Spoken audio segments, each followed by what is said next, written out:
Peter, I want to get your take on Google banning advertisements regarding Bitcoin or initial coin offerings. Bitcoin was falling today in response to that. How significant is this development, especially in light of congressional interest in regulating ICOs? I'm glad that Bitcoin was falling today because of that and not because of my testimony. If that's the narrative, that's the right narrative. I hope that's the right narrative. Oh, in testimony? Well, we mostly described this division between cryptocurrency and ICOs because I think it's really important. The technologies are different and the investor protection risks are different. As far as Google, look, Google gets, Alphabet, the parent company, gets, I think, about 85% of its revenue from ads. They have to be very careful with that revenue. It's their entire business.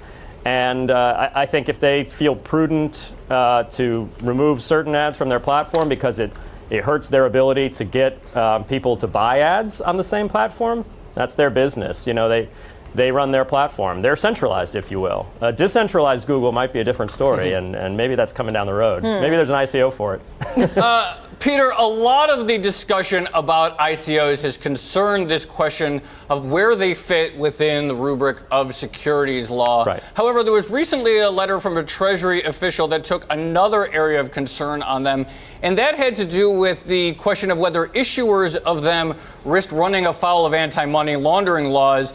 If you issue a token, it has value. The person who has the token can then send it to someone else with no third party knowing about it. And then you've theoretically been able to transfer value in a way that could make it easier to launder money. How big of a risk is this for issuers out there? I think it's a real risk, and it's important to be really clear about what the law here is because there's some big policy questions that are kind of being left unanswered in this letter, and it's important to answer them. So here's the deal. In 2013, FinCEN, which is the regulator for anti-money laundering at the federal level, said exchanges for cryptocurrencies, things like Coinbase or Zappo, they're money services businesses, they transmit money for people, and that makes sense because an exchange takes people's bitcoins and gives them dollars, or it takes people's bitcoins and sends them to other people. They're an intermediary in between two persons, and that's why under our constitutional jurisprudence and under our regulations, it's okay to mandate that they have surveillance collecting information about those people, because those people willingly handed that information over to a third party. It's called the third party doctrine of the Constitution, the Fourth Amendment rather. Now, different story, I think, if I invent a new token, just, because I've got an idea or because I've got nothing better to do with my time, coin. And I sell it to another person,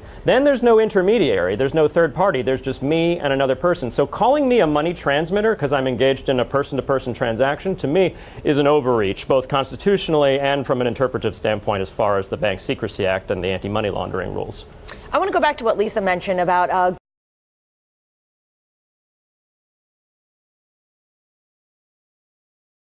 So this is really interesting. I want to first talk about how Google is trying to ban the ads for ICOs, and this is also going on with Facebook.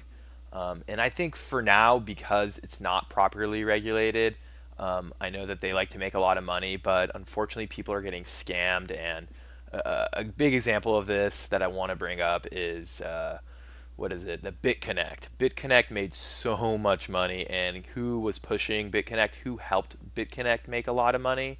It was, unfortunately, hopefully I won't get flagged for this or downvoted for this or whatever, but I'm going to just say it, YouTube. I mean, YouTube ads really helped fuel the BitConnect Ponzi scheme, and what's crazy is I'm sure YouTube made a lot of money, or Google made a lot of money on that BitConnect hustle.